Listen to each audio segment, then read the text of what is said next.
Oli. Oli. Oli. Oli.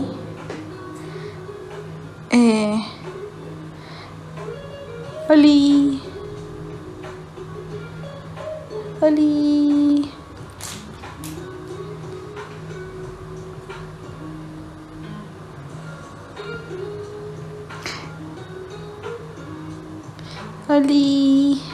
Hoy es un día medio fisura para estar haciendo un live. Particularmente porque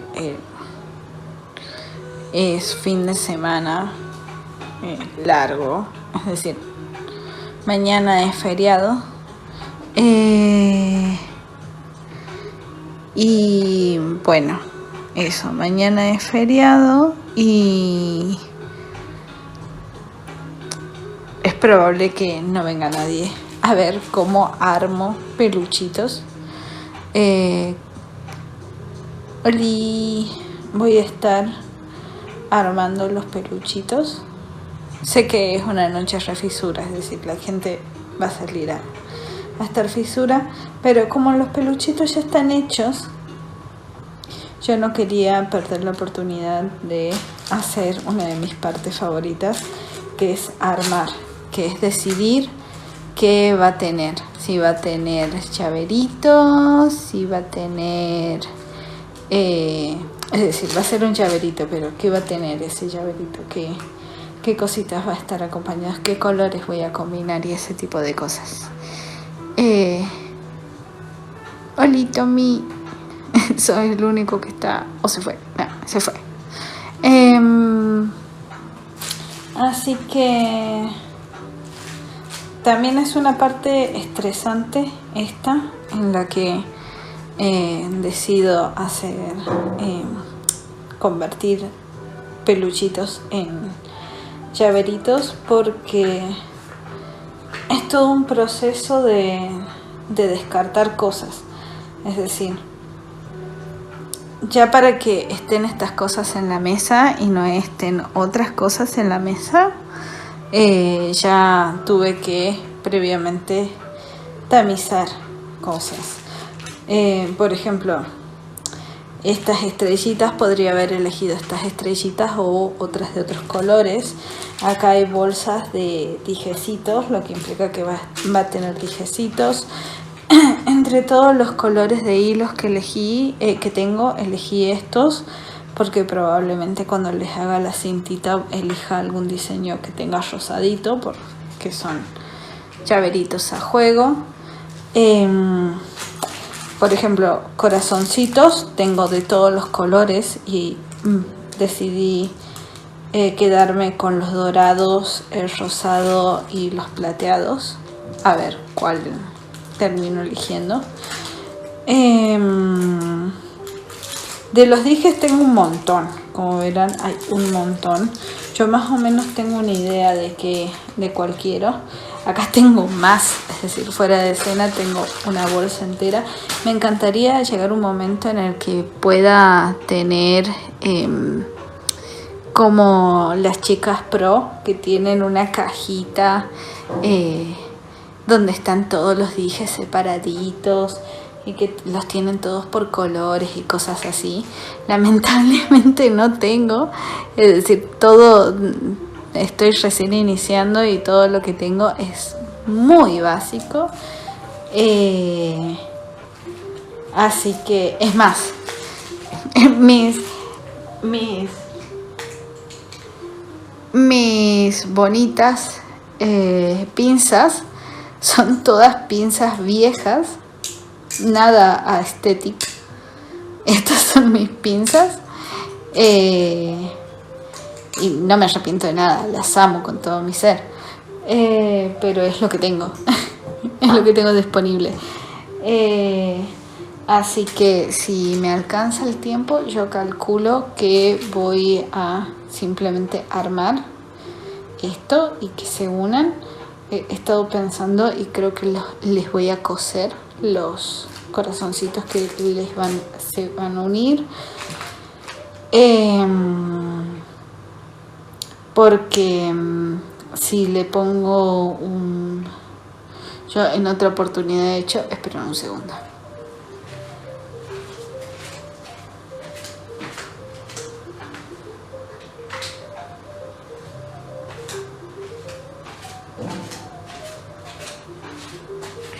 Mi primer experimento de patos, mi primer experimento de llaveros fue estos patos. Y estos patos, el problema es que acá arriba, no sé si se ve, yo le uní la lana. Yo acá le uní la lana al cuerpito, pensando que de esa manera, que si yo lo hacía con la lanita así, que iba a soportar. No sé si se ve, que iba a soportar. Pero hice 3 patitos y le di 2 a 2 amigos para ver si soportaba, y la verdad es que no soporta. Cuanto lo usaron un poco mis amigos, terminó rompiéndose y fue terrible. La verdad que fue terrible porque perdió una parte de la cabeza el pato. Eran 3, vuelvo a decir, y pobre pato. No me lo trajeron encima mis amigos para que los termine de acomodar, es decir, para que les lo arregle a los de ellos, y me quedó como muestra para ver qué tal. Este pato está totalmente vacío de cosas, y justamente con eso también identifiqué que no lo quería así vacío, sino que quería agregarle cositas. Entonces por eso es que están estos dijes ahora en este momento. Yo tengo 2 maneras de armar. Primero presento lo que voy a hacer, es decir, presento y más o menos miro qué tal queda, y después empiezo a armar, es decir, voy engarzando una cosa con la otra. Hoy tengo bastante sueñito, así que capaz me vaya a dormir temprano, pero sin embargo voy a estar, espero terminar esto hoy. Otra cosa es que voy a tener que ponerle esto, es decir, voy a tener que ponerle un corazón de metal a los peluchitos, para que justamente no le pase como al pato, es decir, a los patos se les arrancó un pedazo de cabeza por no tener una estructura a la que se puedan afianzar. Hola, Indira. Perdón que no puedo, no me sale bien pronunciarlo. Hola, estoy bien, estoy contando justamente que voy a convertir en llaveritos los peluchitos, y mira, ya están, ya casi están, y avancé bastante con la materia, así que bueno, estaba contando que iba a ponerles gracias por las rosas. Muchas gracias, Indira. Entonces estaba diciendo de que le voy a tener que poner esto, atravesar los peluchitos con esto desde arriba, para que no se deformen después, para que pueda soportar ir con... Gracias. A mí también me parece que quedó bonito. Muchas gracias. Me hace muy bien que lo digas. Es como un poquito de cariño hacia las cosas hechas a mano. Es muy lindo. Y muchas gracias. Y bueno, eso. Voy a estar presentando las formitas, y voy a estar intentando ver cómo combinar las cositas.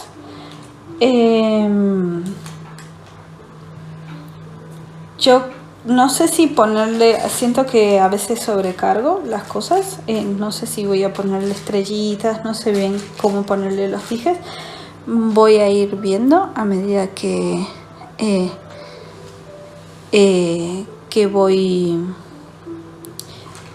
voy armando, y voy a tener que pegarle con la gotita el metal. Más que todo van a ser un par de gotitas nada más para que se permanezca en el lugar. Se pueden sentar los peluchitos, así que también quiero que permanezca esa posibilidad dentro de su funcionabilidad. Y no sé si funciona, pero eso. Y bueno, mientras tanto voy a estar escuchando la clase de vasculitis. Es una clase muy pesada, muy técnica. Es de la Universidad Nacional de Rosario. Siento que es muy pesada, tiene muchas palabras raras, muchas clasificaciones y demás. Pero mientras tanto creo de que lo interesante es esto, que van a poder ver como un montón de dijes y esas cosas. Y yo por ahí voy a quedar medio zombie mirando mirando la pantalla que tengo enfrente y diciendo ¿cómo es esta clasificación? Pero eso, espero que les sea interesante.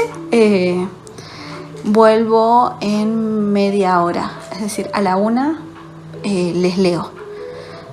Así que cualquier cosa, si tienen alguna duda o alguna consulta, en media hora les leo.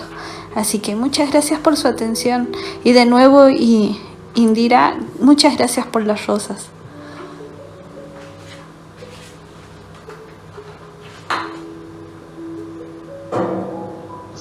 Soy la doctora Mariana Ladruta.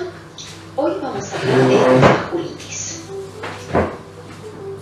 Las vasculitis son enfermedades autoinmunes. Entonces, veamos primero cuándo ocurren las enfermedades autoinmunes.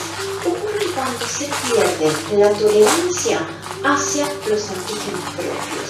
Se pierde la tolerancia hacia los autoantígenos. ¿Por qué puede darse?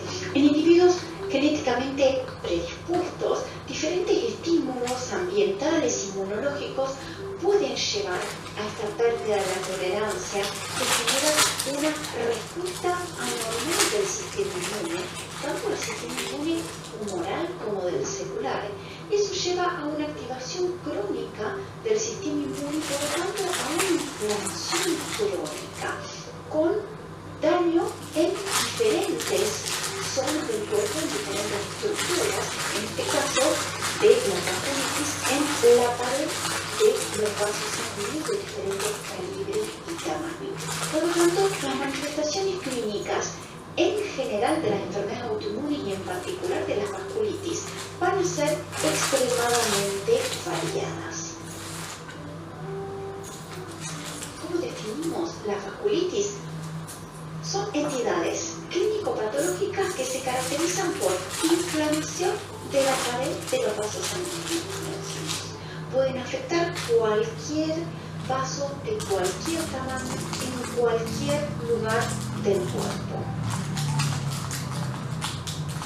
La dificultad de diagnósticas radica en primer lugar en la superposición de las manifestaciones clínicas de las diferentes enfermedades autoinmunes sistémicas entre sí y de las diferentes vasculitis entre sí.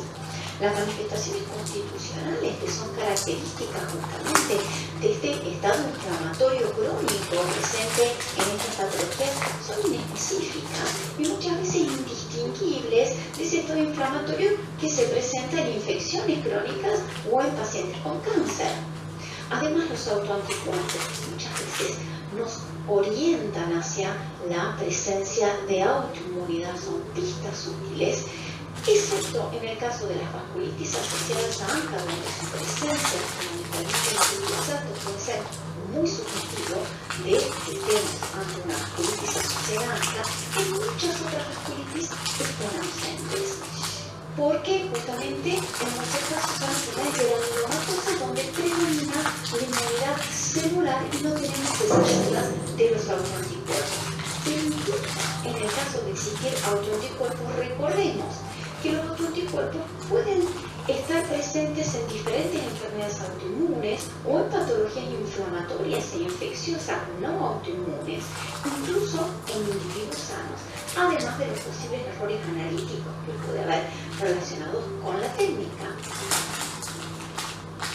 Por lo tanto, vamos a necesitar un razonamiento clínico y de interpretación conjunta de la historia clínica con anamnesis y exploración física completa de un laboratorio general y un laboratorio inmunológico inicial en algunos casos según sospecha clínica y eventualmente imágenes iniciales, vamos a establecer nuestro diagnóstico de sospecha y a partir de ahí vamos a elegir la metodología de estudio individualizada para cada paciente y así completar los estudios analíticos, eventualmente nuevas imágenes y, de ser posible, toma de biopsia, que es de gran ayuda en la vasculitis. Vemos acá esquemáticamente cómo la inflamación de la pared vascular, en este caso se esquematizó una arteria, pero recordemos que cualquier vaso puede estar afectado por la inflamación vasculítica. En este caso, la inflamación de la pared de una arteria genera estenosis de la pared arterial, obstrucción o en algunos casos la inflamación de esa pared lleva a que se debilite y que se produzcan aneurismas o incluso en algunos casos puede llevar a la ruptura de la pared y generación de hemorragias. Entonces, ¿cómo puede adelgazarse la pared producto de esa inflamación y predisponer entonces a las hemorragias? Recordemos la pared de una arteria normal, tenemos una capa íntima, una capa media muscular y una articia. En el caso de vasculitis de arteria, en este caso arteria de gran calibre, una vasculitis de células gigantes, fíjense cómo tenemos un infiltrado inflamatorio en todas las capas de la pared arterial y disminución de la luz vascular. También podemos tener un cuadro inflamatorio en vasos de menor nivel, incluso acá vemos un capilar y una arteriola a nivel vital. Fíjense como en todos los casos tengo infiltración de la pared vascular y disminución del calibre o incluso obstrucción de la luz.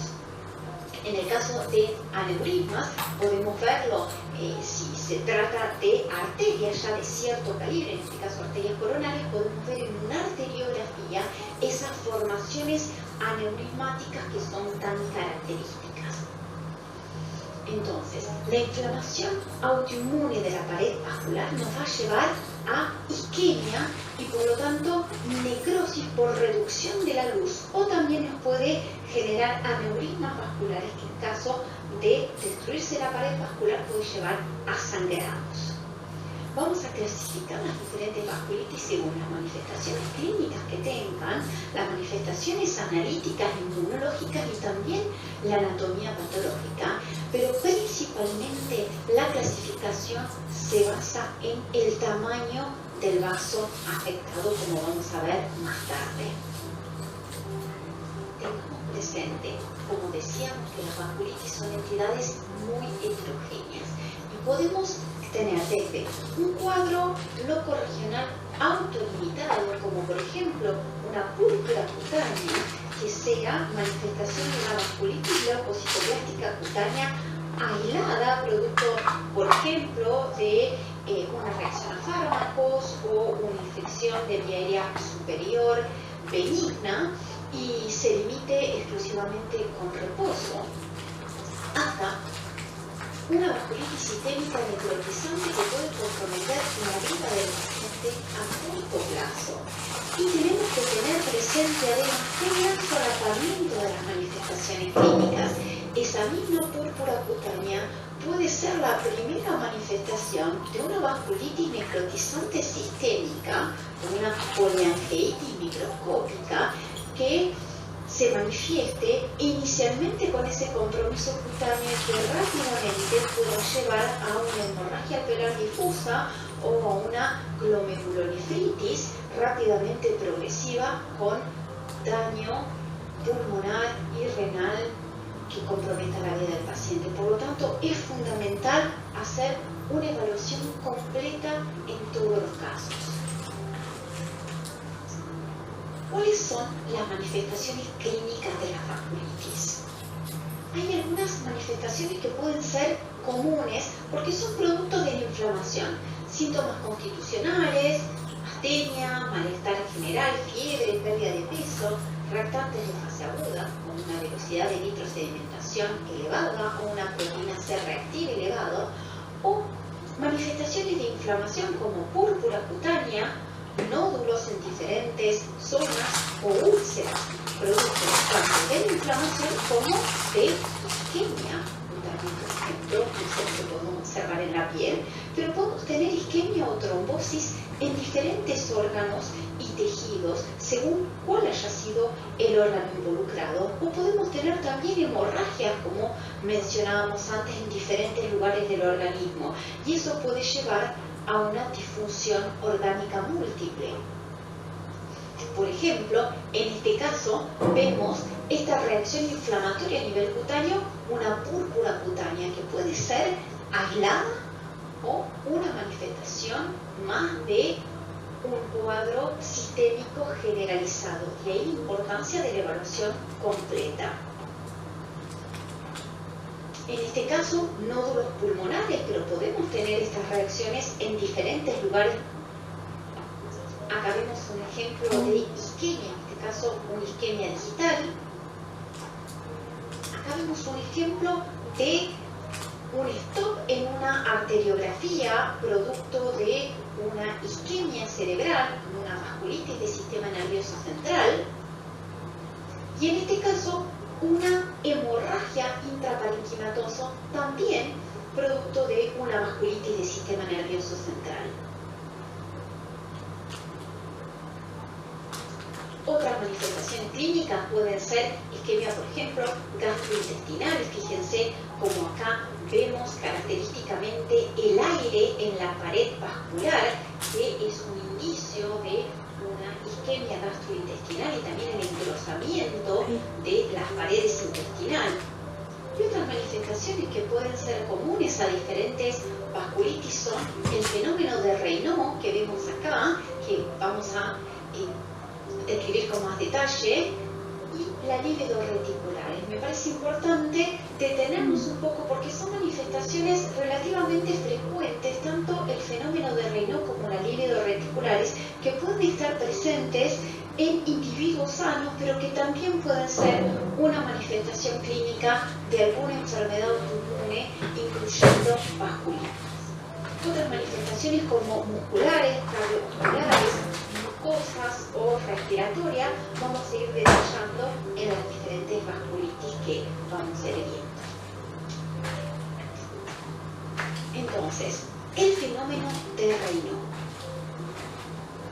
se trata de episodios intermitentes de vasoespasmo, productos de la reacción ante la exposición al frío o en algunos casos ante el estrés, que, como decíamos, puede ser primario, o sea, estar presente en individuos sanos, o puede estar asociado a una patología, y en ese caso lo llamamos Raynaud secundario.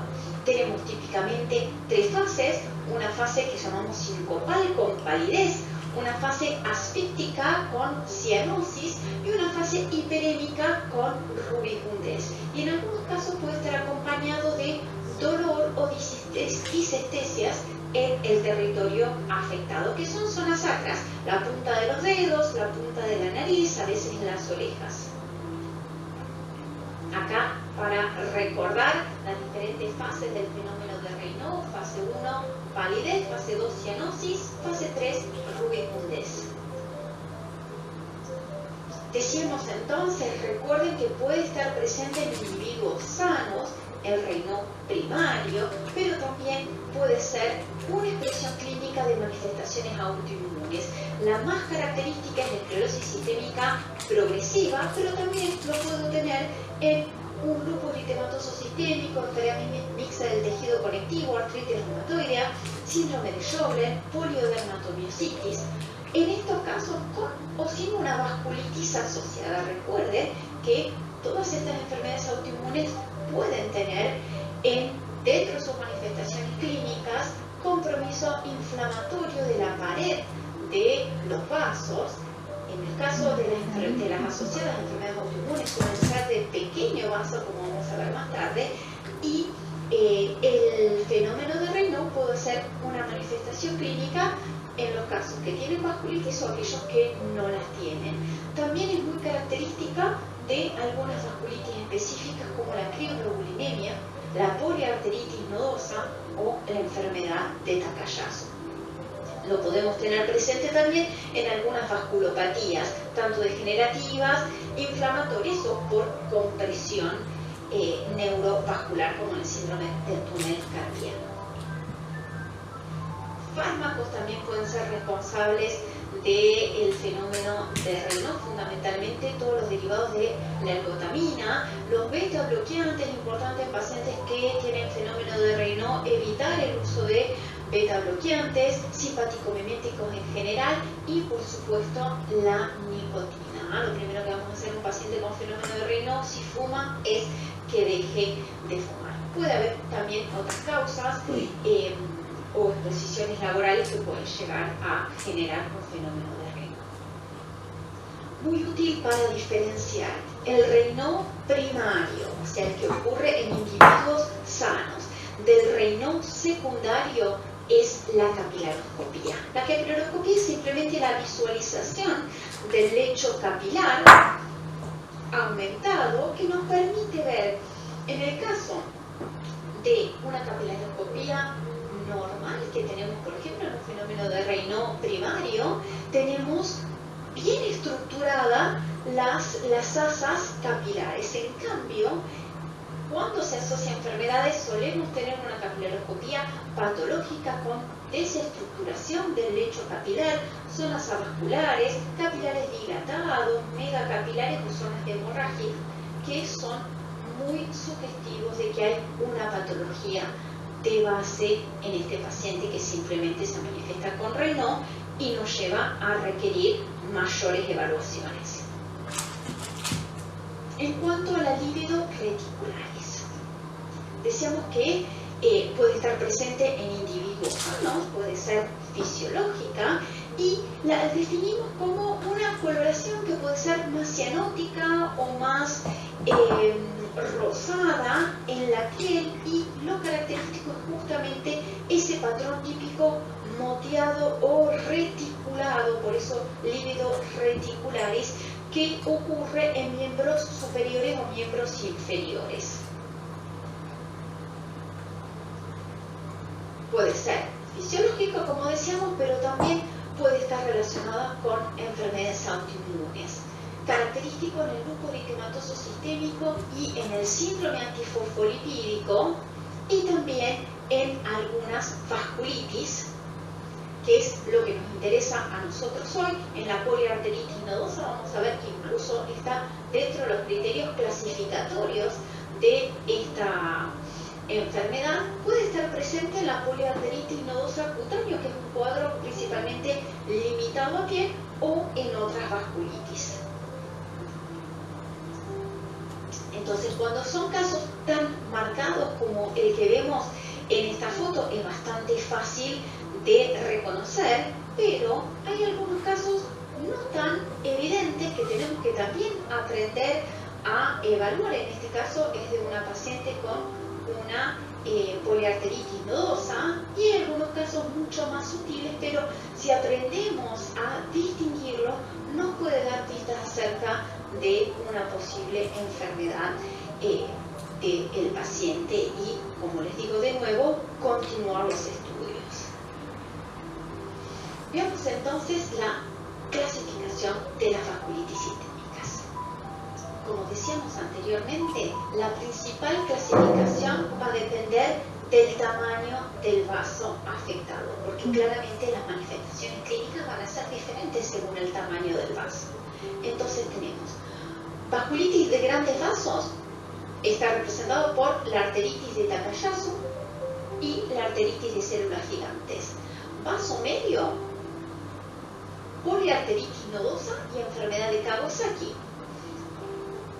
Pequeño vaso por inmunocomplejos, vasculitis crioglobulinémica, vasculitis por IgA, que era la que llamamos vasculitis de Schoen-Henoch, o urticaria vasculitis hipocomplementemia, que es la producida por anticuerpos anti-C1q y que afecta exclusivamente capilares, la enfermedad antimembrana basal glomerular, también conocida como síndrome de Gospach. Finalmente, las vasculitis de pequeño vaso asociadas a ANCA incluyen la poliangeitis microscópica, la granulomatosis con poliangeitis, antes llamada granulomatosis de Wegener, y la granulomatosis eosinofílica con poliangeitis, antes llamada enfermedad de Schultz-Strauss. Fíjense acá en el 2012, en la revisión del consenso internacional de Chapel Hill, hubo un cambio en la nomenclatura de las vasculitis que hoy está internacionalmente aceptado, y esta es la nomenclatura que usamos en este momento. En este esquema vemos la misma información, está simplemente en verde oscuro la zona, el tipo de vaso más frecuentemente afectado, y en verde claro el tipo de vaso afectado con un poco menor frecuencia. Vemos entonces que las vasculitis de pequeño vaso por inmunocomplejo, dentro de las cuales están incluidas, como dijimos, la vasculitis leucocitoclástica, algunas relacionadas a infecciones, tóxicos y neoplasias, que también son vasculitis de pequeño vaso mediada por inmunocomplejo, y las vasculitis asociadas a enfermedades reumáticas, fundamentalmente las que más frecuentemente tienen asociación con vasculitis son el lupus eritematoso sistémico, la artritis reumatoidea y el síndrome de Sjögren. Y también está dentro de este grupo la urticaria vasculitis hipocomplementémica. Entonces afectan pequeño vaso, fundamentalmente vénulas, y menos frecuentemente capilares y arteriolas. Otras vasculitis mediadas por inmunocomplejo, que afectan también vénulas pero más frecuentemente capilares, son la púrpura Schoen-Henoch y que llamamos ahora vasculitis por IgA, y la vasculitis crioglobulinémica. Finalmente, las vasculitis asociadas a ANCA afectan en menor medida venas, fundamentalmente vénulas, capilares y arteriolas, y en algunos casos también pueden afectar pequeñas arterias y con menos frecuencia arterias medianas. Las clasificamos igualmente dentro de vasculitis de pequeño vaso. En cambio, las vasculitis de vaso medio afectan siempre arterias pequeñas y arterias medianas. Generalmente son arterias viscerales. No confundamos pequeñas arterias con pequeño vaso. Cuando hablamos de pequeñas arterias y arterias medianas, estamos dentro de las vasculitis de vaso medio. En cambio, cuando hablamos de pequeño vaso, incluimos venas, vénulas, capilares y arteriolas, hasta pequeñas arterias en el caso de las vasculitis asociadas a ANCA. Finalmente, las vasculitis de grandes vasos incluyen la aorta y sus principales ramas, que serían grandes arterias, y pueden incluso llegar a incluir hasta pequeñas arterias con menor frecuencia. Veamos primero las vasculitis de pequeño vaso, empezando por la vasculitis leucocitoclástica cutánea. La manifestación clínica va a ser una fractura palpable, como vemos acá en esta foto. Se llama palpable porque justamente la reacción inflamatoria que se da a nivel de la dermis hace que estas lesiones no sean simplemente una extravasación sanguínea, sino que también la reacción inflamatoria producida por la vasculitis genera una lesión sobrelevada que se palpa y por eso la denominación de púrpura palpable. Recordemos lo que mencionamos previamente. La púrpura palpable puede ser una vasculitis cutánea aislada, primaria, no asociada a manifestaciones sistémicas, que puede estar relacionada con infecciones menores de vías respiratorias, benignas o incluso gastrointestinales. También puede asociarse a infecciones más severas como endocarditis bacteriana, meningococcemia, tuberculosis, o se puede asociar a infecciones virales como virus de hepatitis B, hepatitis C, HIV o citomegalovirus. También puede estar relacionado con tóxicos, fármacos. La cocaína puede generar también vasculitis no solamente en la piel, o a veces es una manifestación clínica de vasculitis asociado a tumores malignos, fundamentalmente linfoproliferativos, mieloproliferativos, discrasia de células plasmáticas, pero también puede asociarse a diferentes tipos de tumores sólidos. Finalmente, recordemos que pueden ser también una manifestación visible de una vasculitis sistémica con compromiso de pequeño vaso, como una vasculitis necrotizante asociada a. Por lo tanto, la evaluación de un paciente con púrpura palpable debe ser exhaustiva. Si recordamos acá cuáles son los vasos involucrados, vemos que cuando hay compromiso de vénulas capilares y arteriolas, vamos a tener púrpura como manifestación clínica. ¿Por qué? Porque en la dermis capilar, la afectación de vasos de este tamaño va a manifestarse como una púrpura.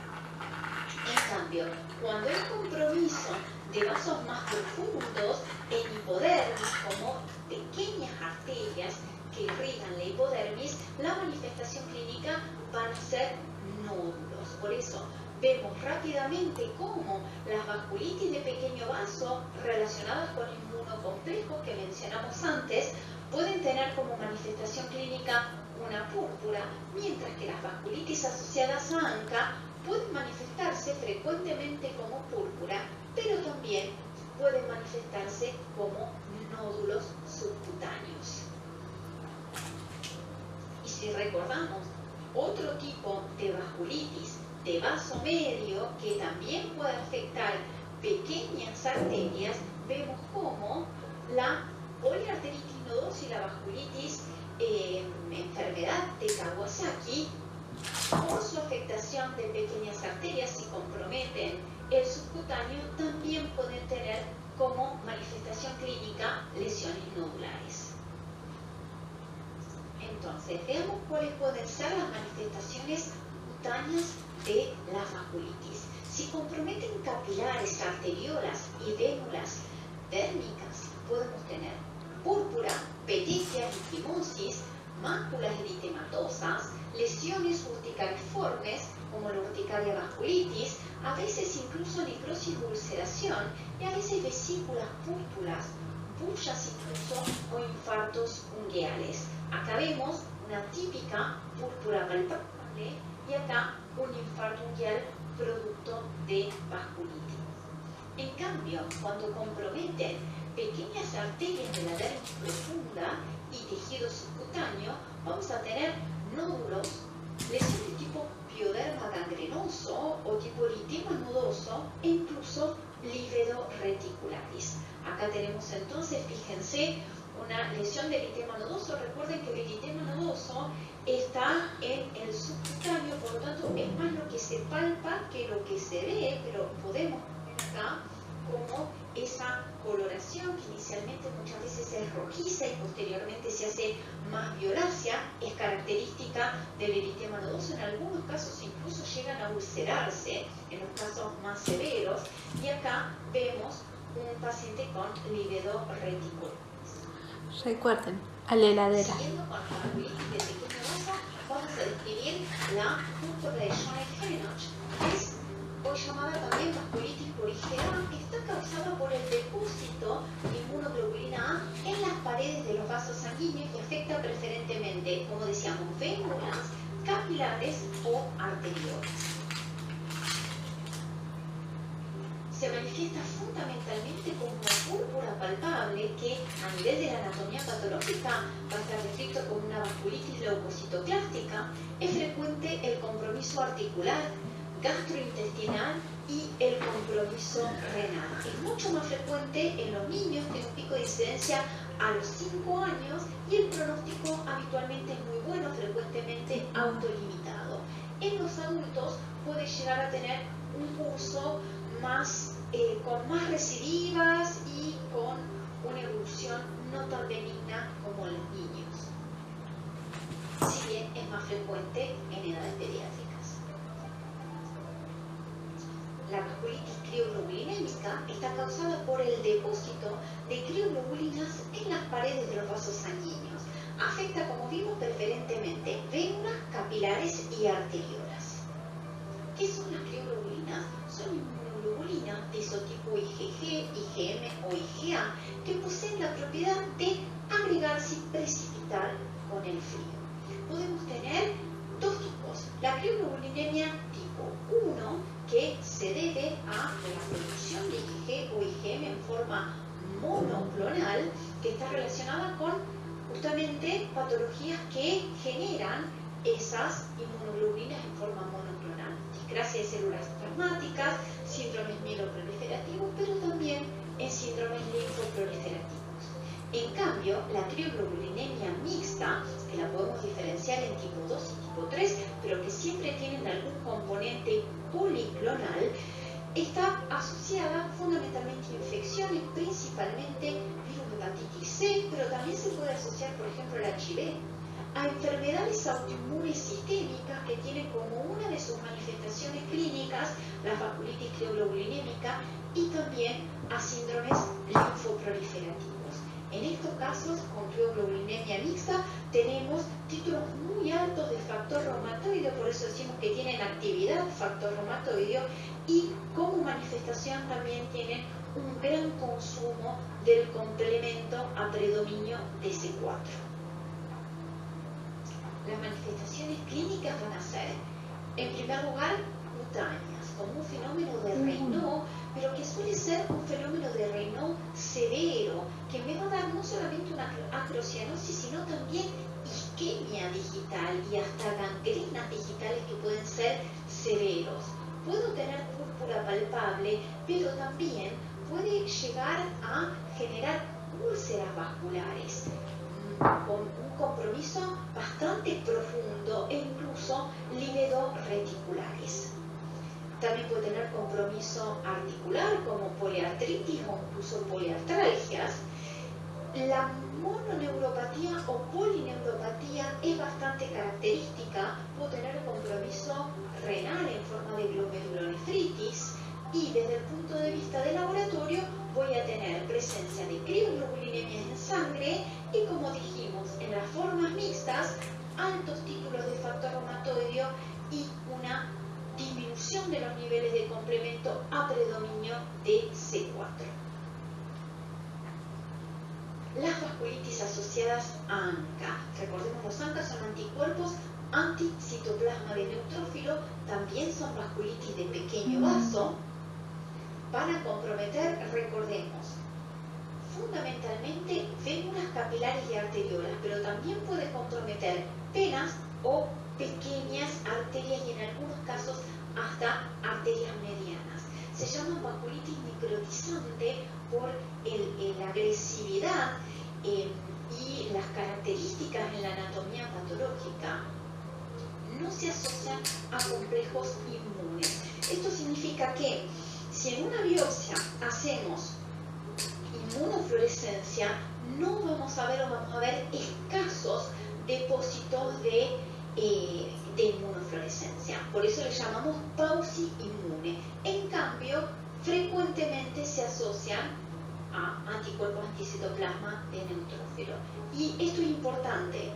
Frecuentemente se asocian anticuerpos anticitoplasma de neutrófilo, pero pueden no observarse los ANCA y constituir las manifestaciones clínicas que nos hacen diagnosticar una vasculitis asociada a ANCA. O sea que puedo tener vasculitis asociada a ANCA sin tener la determinación de los Zanca en el laboratorio.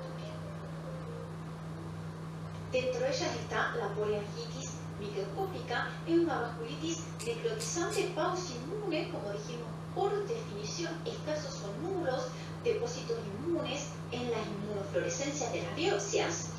Es muy frecuente el compromiso glomerular, nos da una glomerulonefritis necrotizante, y también es frecuente la capilaritis pulmonar, que se manifiesta clínicamente como una hemorragia alveolar difusa. Son cuadros muy severos. En cambio, no tenemos un compromiso de inflamación granulomatosa. La inflamación granulomatosa va a ser característica justamente de la siguiente: la granulomatosis con poliangiitis, que se llama enfermedad de Wegener. Es una vasculitis, decíamos, necrotizante Me colgué. Ahí volví. Tarde, 5 minutos tarde, pero ahí volví. Oli. Si alguien ingresó recientemente, lo que estoy haciendo es a los peluchitos que ya hice, que son los peluchitos de Sakura Card Captor, les estoy por convertir en llaveros. Acá están los llaveritos, es decir, la parte para los llaveritos, las argollitas, y estaba intentando hacer los dijes. En el caso del peluchito que es de Shaoran, del chico, yo lo que estaba intentando combinar eran estos 3 símbolos. El símbolo de el Yin Yang, porque sabemos que él viene de la familia Li. El símbolo de la estrellita, porque sabemos que utiliza mayormente pentágonos y este tipo de símbolos. Y un rayito, porque el poder que más suele utilizar es el rayo. Ese sería para este peluchito. Lo que pasa es que me faltan argollitas tanto para arriba como para abajo. Es decir, no tengo manera de unir abajo y arriba el peluchito, y quedaría más o menos así. Yo creo que voy a usar una argollita abajo y 2 acá arriba. 1, 2. Pero tengo también la otra dificultad. Yo también había pensado si en vez de poner este, ponía este. Y este en realidad no me conviene. Primero porque lo siento más femenino, lo siento más de ella. Entonces pensaba ponerle a este peluchito, ponerle este. Pero acabo de descubrir justamente que este no tiene ganchito arriba. Y a diferencia de este, que tiene huequitos, tiene 2 huequitos por los que puedo pasar argollitas, acá no hay ninguno. Entonces estoy pensando cómo hacer. No sé si ponerle la argollita por acá y colgar los dos argollitas acá. No sé, estoy pensando. Eso puede ser. Eso que acabo de decir, que me pareció una boludez, creo que puede servir. En este caso también lo que pensé es colocar de este lado un corazoncito y de este otro lado una llavecita. Había pensado si poner una llavecita así, como más complicada, pero me parece que no es necesario poner una llavecita tan complicada, porque siento que Sakura es más simple. La chica es más simple, más moderna, entonces siento que esa podría reservar. Pensé en ponerle un moñito, pero los moñitos siento que son más de Sailor Moon, que no son tan de Sakura Card Captor, así que creo que el moñito lo descarto. También había comprado este corazoncito para Sakura, pero no estoy segura, no me convence mucho.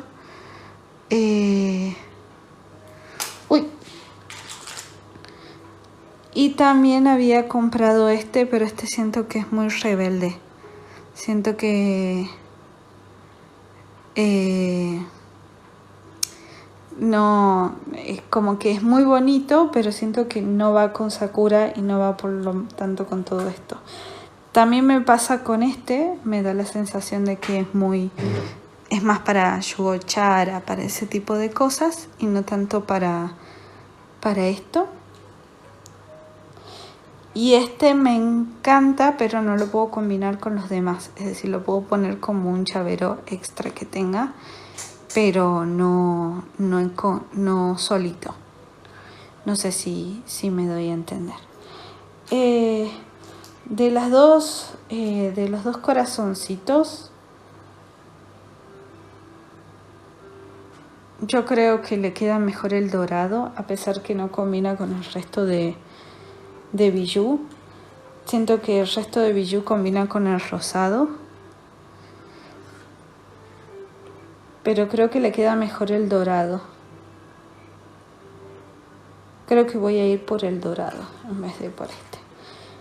Así que también no sabía si usar estos, pero si uso estos son muy simples y muy chiquitos y creo de que esto sería demasiado. También, si voy a poner un llavero así de grande, no sé si poner un llavero similar del otro lado o colocar un llavero más chiquito. No sé si poner un llavero grande y también un llavero grande del otro lado sería demasiado. Todavía estoy viendo qué podría hacer. Así que bueno, voy a continuar con la clase. Estamos con vasculitis. Le voy a poner play a la clase de vasculitis. Cualquier cosa vuelvo a las 1:30 a leer el chat. Así que cualquier duda que tengan, consulta, yo voy a estar leyendo en ese momento. A ver.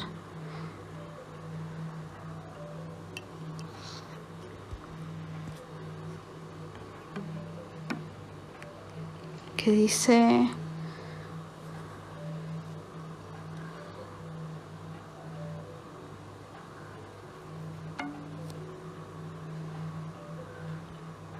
Ok, estoy fijándome si alguien dijo algo más. Solo Irina, que es una genia. Bueno, ahí continúo con la clase. Cualquier cosa, a las 1:30 vuelvo a leer el chat si alguien tiene alguna duda. Muchas gracias. Omatosa también pausinmune, ya vimos que afecta pequeño vaso, pero también puede afectar vasos un poco más grandes, o sea, afecta en particular capilares, vénulas, arteriolas, pero también puede afectar pequeñas arterias y vénulas.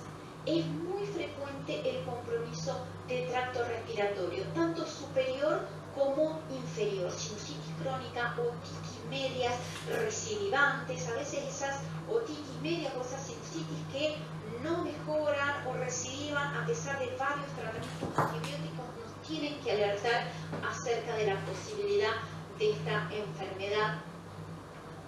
Y los nódulos pulmonares también son característicos. También es frecuente el compromiso renal en forma de glomurulonefritis necrotizante.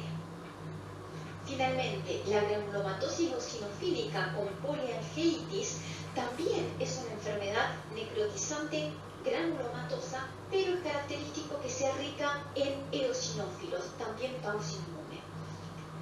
Los eosinófilos los puedo tener tanto en la biopsia como en sangre periférica, y eso junto con el antecedente de asma nos orienta hacia la posibilidad de esta enfermedad.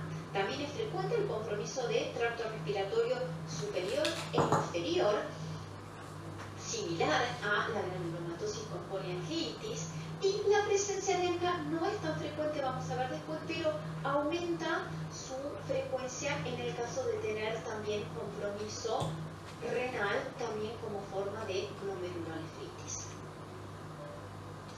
Las manifestaciones clínicas que vamos a ver pueden estar en cualquiera de las vasculitis asociadas a ANCA.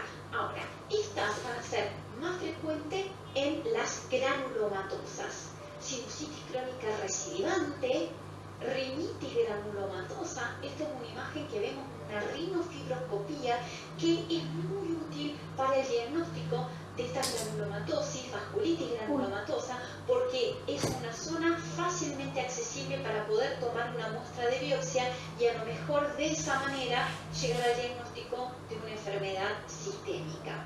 También puede tener otitis crónica recidivante o nódulos pulmonares. Dijimos estas manifestaciones fundamentalmente frecuentes en la granulomatosis con poliangiitis o en la granulomatosis eosinofílica con poliangeitis. El síndrome pulmón-riñón, que se manifiesta con compromiso alveolar, la alveolitis, que tiene como manifestación clínica la hemoptisis y la hemorragia alveolar difuso, y el compromiso glomerular, una glomerulonefritis que se manifiesta clínicamente como proteinuria, un sedimento urinario alterado, y es muy característico de ese compromiso glomerular los eritrocitos dismórficos. Es característica fundamentalmente de la poliangeitis microscópica, pero también puede estar presente en las otras vasculitis asociadas a ANCA. Y el principal diagnóstico diferencial lo tenemos que hacer con otra vasculitis de pequeño vaso que afecta justamente capilares.